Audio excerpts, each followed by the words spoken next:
His first lesson is in the first of the 3 R's, reading.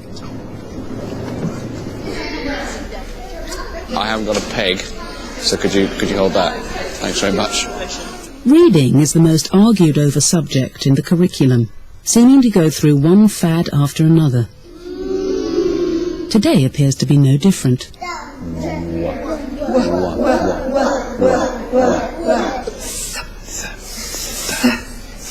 David's new classmates are being taught reading with a system called phonetics.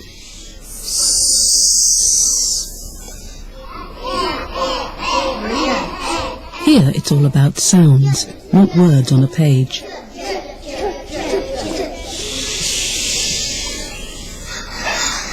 It's a world away from his own childhood experience. My mother will tell you that I could read when I was 6 months old. That, I'm sure, is not true.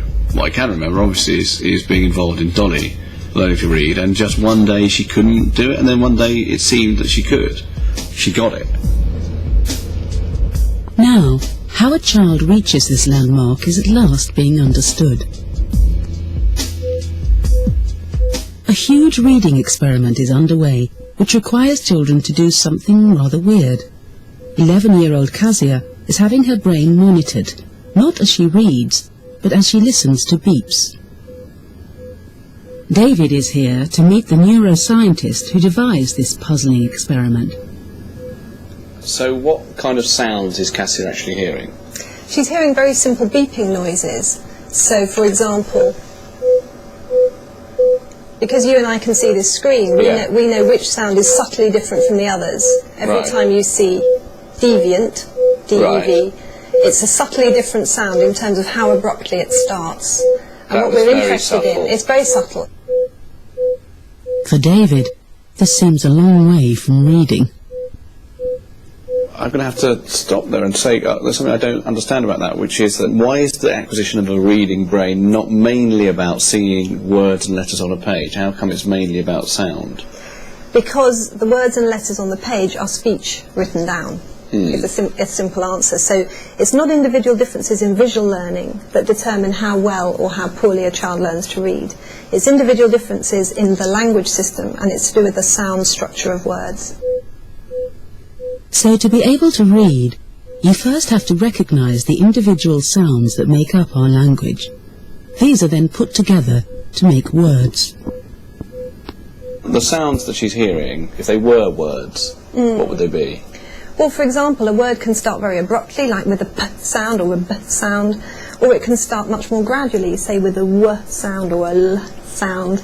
And those rates of change in the amount of energy hitting the ear, it's very important that your brain is picking up those differences in the rate of change for you to hear p versus w, for example. I see.